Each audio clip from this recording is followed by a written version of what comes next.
Siapa yang tidak pernah cerita berlebihan? Saya mungkin tidak sepenuhnya jujur menceritakan akhir pekan saya. Faktanya, saya di sini bermain dengan anak saya di kolam. Namun saya katakan, saya mengarungi ombak dalam perahu cepat yang hebat ini. Yeah!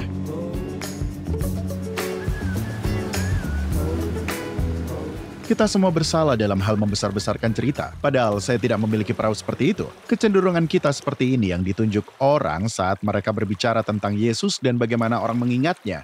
Ada yang mengatakan para murid mungkin melebih-lebihkan sebagian cerita Yesus. Saat kita melebih-lebihkan atau mengarang cerita, contohnya dalam hidup saya, biasanya supaya diri kita tampak lebih baik.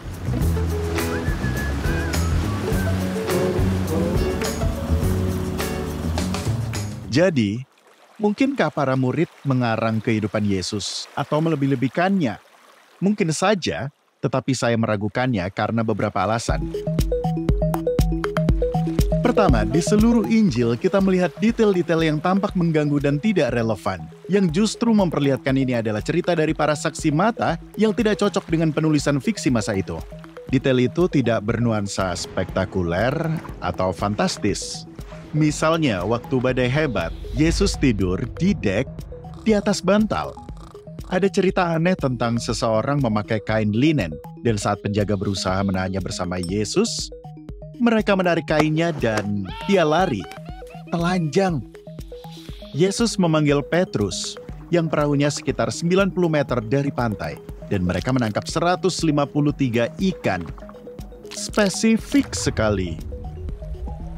Lebih terdengar seperti potongan informasi tak signifikan dari ingatan dibandingkan cerita karangan. Saat ini, ketika orang menulis fiksi, mereka menambahkan detail seperti itu agar ceritanya kedengaran lebih terpercaya. Tetapi jenis penulisan seperti itu belum ada hingga abad ke-18. Lagi pula, jika para murid melakukannya, artinya mereka sengaja berbohong. Apakah mereka memiliki motif? Jika mereka dengan sengaja mengarangnya, mengapa mereka menggunakan nama orang yang masih hidup saat itu yang dapat dengan mudah ditanyai tentang kebenaran kejadian itu? Kita membaca cerita Yesus dalam beberapa bagian Alkitab. Misalnya saat Yesus bersaksi di hadapan pemimpin politik Herodes dan Pontius Pilatus. Dia bertemu diam-diam dengan seseorang bernama Nikodemus. Dia menyembuhkan putri Yairus dan ayah Alexander dan Rufus, menolong Yesus memikul salibnya. Jika kita membuat cerita modifikasi atau fiksi tentang Yesus yang adikodrati, kita tak akan menyertakan nama orang sebenarnya di tempat sebenarnya yang mudah diakses pendengar untuk mengetahui kebenarannya. Lagi pula, jika kita menulis tentang kita dalam cerita hebat yang membuat kita menjadi pengikut Yesus, anak Allah, kita tak akan melenceng dan membuat diri kita sendiri dan orang lain seperti orang bodoh, bukan? Jika Injil itu fiksi, para murid yang akhirnya menjadi pemimpin gereja mula-mula akan menggambarkan diri mereka sebagai orang hebat, bahkan manusia super. Namun yang kita baca adalah cerita ketidakdewasaan, bahkan kekonyolan mereka.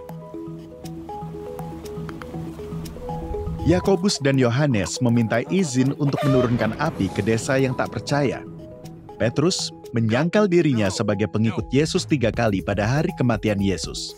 Lebih dari sekali, Yesus harus menghentikan para murid berselisih tentang siapa di antara mereka akan menjadi yang terbesar.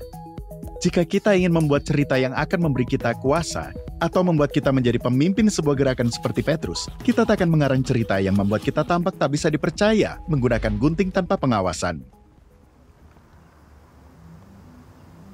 Bicara soal pemimpin gereja mula-mula, Injil mencatat kisah ketika Yesus menyebut Petrus, setan.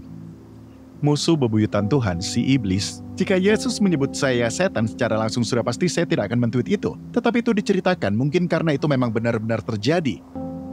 Akhirnya, jika kita mengarang cerita tentang Yesus sebagai anak Allah dan berjalan di tengah-tengah kita, mengapa kita menekankan kemanusiaannya? Mengapa kita mengatakan ia lelah dan lapar?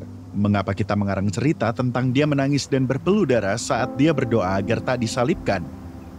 Mengapa kita mengarang cerita Yesus dibunuh dengan cara yang paling mengerikan, brutal, dan memalukan? Dan jika para murid memang mengarang cerita itu, mengapa sejarah memberitahu kita bahwa mereka mati membelanya?